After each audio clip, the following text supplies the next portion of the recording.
Itulah sebabnya kenapa isi Al-Quran disebut dengan ayat, karena setiap kali kita baca Al-Quran, kita merasa lebih dekat dengan Allah. Itu yang dimaksud Quran surah Al-Anfal ayat yang kedua. Innamal mu'minuna alladzina idza dzukirallahu wajilat qulubuhum wa idza tuliyat 'alaihim ayatuhu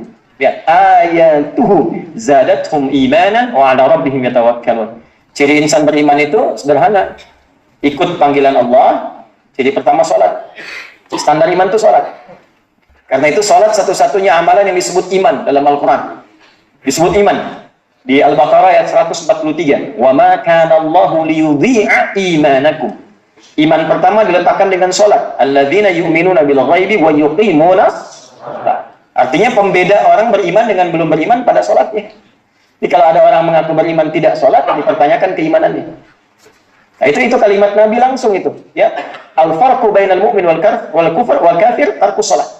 Perbedaan orang beriman dengan yang belum beriman itu lihat ngerjain salat atau tidak. Itu poin pertama. Ya, setelah itu, ini yang paling menariknya, ya, Bapak dan Ibu, teman-teman semuanya, saya kembali kepada ayatnya. Rabbana wab'ats fihim rasulan minhum yatslu 'alaihim ayatika. Ayat. Harus ada ayat untuk melegalkan. Status wahyunya apa? Status nabinya apa yang melegalkan? Ada wahyu.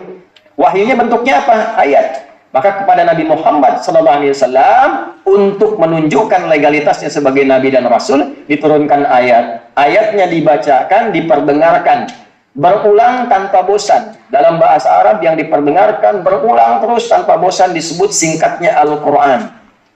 Ya, dibacakan, diperdengarkan. Qiraah itu baca. Quran itu sifat mubalaghah dari qiraah yang diperdengarkan terus orang nggak ada bosan.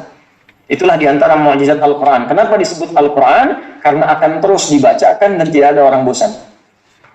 Siapa orang bosan baca Quran boleh angkat tangan. Bapak minimal baca Quran berapa kali sehari? Ibu berapa kali? Ada sekali baca Quran? 2 kali? 3 kali? Siapa yang 5 kali dalam sehari baca Al-Quran? Tidak ada. 2 ada. Kalau ibu cuma 2 kali baca Quran sehari, berarti ibu cuma sholat subuh, yang lain tidak. Karena kita itu baca Quran pasti 17 kali sehari paling minimal. Oh iya ya.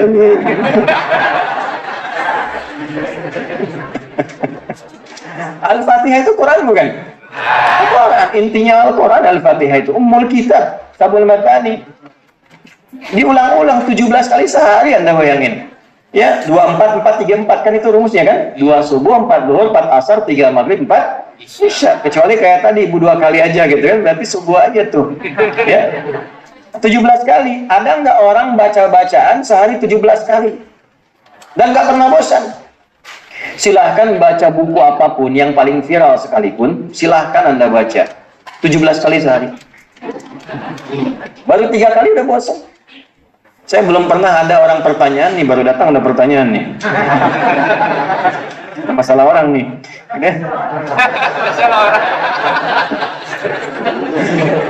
Nah, itulah nasibnya Ustaz begitu.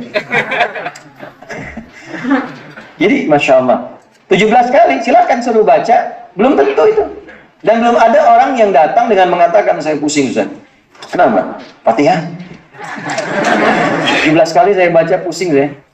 Antum dari mulai balik sampai sekarang berapa ratus ribu kali baca, nggak ada. Itulah Al-Quran.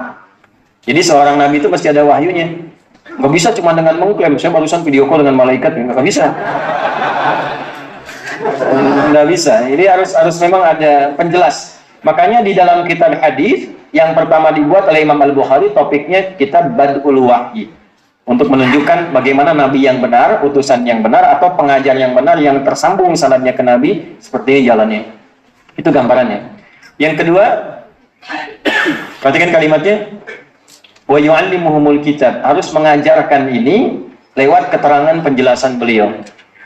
Maka ada Al-Quran, ada penjelasan. Penjelasannya disebut dengan hadis, untuk membedakan dengan sifat Quran qadim. Al-Quran qadim, Al-Quran laisa bimakhluqin. Al-Quran bukan makhluk. Jelas? Al-Quran kalamullah, firman Allah. Nah, kalimat Nabi yang menjelaskan hadis. Ya, kalau hadis bermakna jadid, sesuatu yang disampaikan, penjelasan dari Nabi sallallahu alaihi wasallam. Ya kan? Ma usnida ila Nabi sallallahu alaihi wasallam min qaulin aw fi'lin aw taqririn aw sifatin khalqiyatin aw ghairi khalqiyatin. Itu definisi ilmu hadisnya. Itu pun nanti harus diriset lagi. Benar nggak kata-kata Nabi? Tahu dari mana? Maka ada ilmu khusus namanya sanad. Disebut dari Nabi, ditinjau dulu, dicek dulu, diteliti dulu. Maka 5 syaratnya ya untuk diterima. Mattasala isnaduhu binaqdil abdid dhabiti 'anil abdid dhabiti min ghairi syududin wala 'illatin qadihah. Harus nyambung sanadnya. Benar nggak ada orangnya? Ada nggak? Misal, ada hadis Nabi, khairukum man ta'allama al-Qur'ana wa 'allama. Dari mana tahu itu hadis? Oh, karena ada di Al-Bukhari. Betul ada, betul. Di mana? Nomor hadis 5027. Al-Bukhari nggak pernah ketemu Nabi. Bagaimana memastikannya dari Nabi? Oh, Al-Bukhari mengambil dari Hajjaj bin Minhal. Hajjaj bin Minhal mengambil dari Syu'bah. Syu'bah mengambil dari Alqamah bin Marthad. Alqamah bin Marthad mengambil dari Sa'ad bin Ubaidah. Sa'ad bin Ubaidah mengambil dari Abu Abdurrahman As-Sulami. Abu Abdurrahman As-Sulami mengambil dari Uthman bin Affan radhiyallahu ta'ala anhu. Uthman bin Affan radhiyallahu ta'ala anhu mengambil dari Nabi sallallahu alaihi wasallam. Nah, itulah sanad. Jadi nggak sembarangan. Tiba-tiba hadis Nabi misalnya tidak ada runtutan. Nah, itu belajarnya pun ulama itu tidak mudah. Kaji 1 kitab, 2 kitab, 3 kitab, 10 kitab, 20 kitab, 100 kitab, lihat, nyampe. Ilmunya turun lagi. Nah, setelah itu apa? Hikmah. Hikmah. Menyampaikan sifat hikmah. Hikmah itu ada beberapa makna. Satu, konsistensi penjelasan dengan sikap. Ya, jadi antara yang dikatakan dengan yang diperbuat harus sama. Jangan sampai ngajarkan tahajud, nabinya nggak tahajud. Itu nggak mungkin. Ya, ulama warasatul anbiya juga begitu. Ngajarkan muridnya tahajud, dianya tahajud. Ngajarkan muridnya dekat dengan Quran, dianya baca Al-Quran. Nah, itu hikmah. Nah, yang kedua, hikmah itu puncak ilmu. Puncak ilmu itu sifat bijak yang mengerti objek dakwah. Ke orang tua bagaimana, ke kalangan awam bagaimana, dengan para ulama bagaimana, sikapnya tidak sama. Nah, dari 3 ini, yang keempat, inilah intinya. Jadi, saya nerangkan kurang lebih hampir 15 menit, ingin mengembalikan ke pembukaan kita tadi yang berkah yang kata Ibu Amin tadi itu. Ya. Wa yuzakkihim. Dan 3 ini menunjuk pada satu tujuan, membersihkan hati supaya jadi pribadi yang baik. Karena intinya di sini, Bu, Pak, kalau ini baik, semua bagian tubuh kita baik. Idza salahat salahal jasadu kullu wa idza fasadat fasadal jasadu kullu. Ala wa hiyal qalbu. Jadi di sini di dalam jiwa kita. Nah, itulah sebabnya disebut dengan tazkiyatun nafas, bagaimana membersihkan sifat-sifat buruk dalam sini. Sebab bagi tubuh kita itu, bagian luar ini, itu bagaimana hatinya. Ya, marah itu kan mata melotot, mulut mulai mengacau, tangan bersikap kasar karena suasana hati. Ya kan, karena ada sifat iri, keluar ekspresi yang tidak bagus. Karena dengki, keluar kata-kata kotor. Kan di sini, innan nafsa la'ammaratun bisu illa ma rahima rabbi. Quran surah 12 ayat 53. Keadaan jiwa itu kalau nggak terkendali, yang keluar sifat buruk. Nah, tugas Nabi mengajarkan lewat Quran, lewat hadis, dengan hikmah memperbaiki hati. Kalau sudah hatinya bagus, akhlak keluar. Akhlak itulah identitas kita sebagai makhluk. Penciptanya Allah disebut Khaliq. Quran surah 15 ayat ke-28. Inni khaliqun basyara. Kita yang tercipta sebagai makhluk, sifat bawaan penciptaan kita namanya akhlak. Supaya akhlak keluar, harus digali lewat apa? Lewat ibadah. Dalilnya apa? Al-Quran. Caranya apa?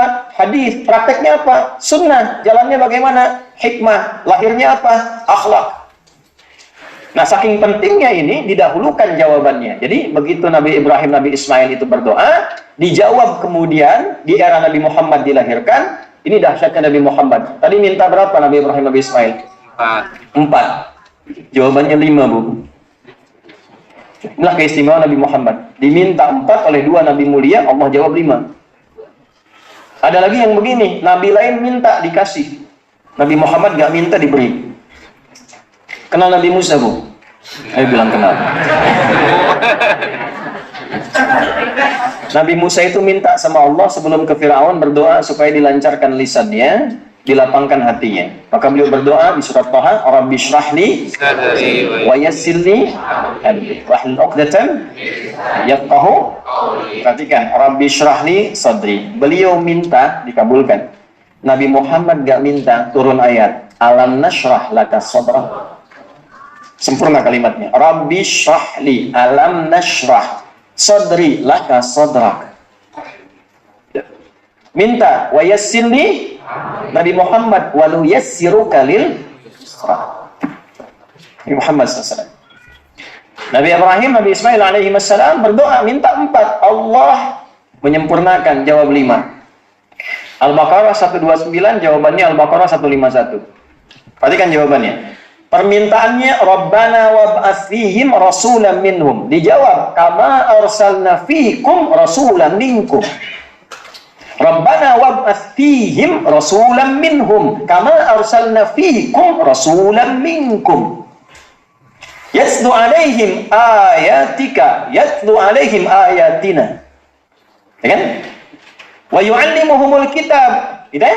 Didahulukan tazkiyah, dikedepankan saking pentingnya tazkiyah. Wa yuzakkihim. Coba lihat jawabannya. 5. Kama arsalna fiikum rasulan minkum yatlu alaikum ayatina wa yuzakkikum. Yang urutan 4 dari doa-doa Nabi tadi didahulukan. Kedua setelah Al-Quran. Wa yu'allimukumul kitaba 3, wal hikmah 4, 5. Wa yu'allimukum ma lam takunu ta'lamun. Jadi bukan hanya 4, yang kelimanya mengajarkan apa yang kita belum tahu. Itu diantara mukjizatnya. Mana ada zaman pada saat itu tinggal di tempat yang sangat jauh, di tengah-tengah, tidak ada peradaban, kok bisa menginformasikan tentang perkembangan janin. Ya, di dalam perut seorang ibu, di dalam rahim. Ya, di surah ke-22 ayat 5 itu kan dijelaskan. Ya, kemudian dirinci di surat Al-Mu'minun bagaimana keadaan ya, janin itu berkembang dan sebagainya. Itu bagaimana bisa menjelaskan itu? Ya, nanti Romawi akan dikalahkan. Alif lam mim ghulibatir Rum. Romawi akan kalah, perangnya belum kejadian. Kan sesuatu yang tidak mungkin, belum terjadi sudah disyaratkan. Wa yu'allimukum ma lam takunu ta'lamun. 5. Tapi poin saya adalah dari 4 yang dimohonkan itu, tazkiyah dimohonkan nomor 4 oleh Nabi Ibrahim dan Nabi Ismail, oleh Allah dimajukan nomor 2 setelah Al-Quran. Yatlu alaikum ayatina wa yuzakkikum. Ingin memberikan kesan bahwa sebaik-baiknya orang ngaji, seistimewa-istimewa orang ngaji itu bukan yang hafalannya paling banyak, bukan yang bacaannya paling merdu, tapi bagaimana yang dibaca itu merubah dirinya menjadi lebih baik. Itu maksudnya. Nah, ini nanti ditafsir di Quran surah 35 Fatir di ayat ke-32. ثم أورثنا الكتاب الذين اصطفينا من عبادنا فمنهم ظالم لنفسه ومنهم مقتصد ومنهم سابق بالخيرات بإذن الله ذلك هو الفضل الكبير. Anugerah terbesar ahli Quran itu bukan saat hafal 30 juz dengan hafalan yang mutqin, bacaannya bagus, atau yang ngaji yang ustadznya istimewa, jemaahnya bagus, banyak dan sebagainya, bukan itu. Yang istimewa itu adalah yang setiap ayat dikaji bisa merubah orangnya menjadi lebih baik dari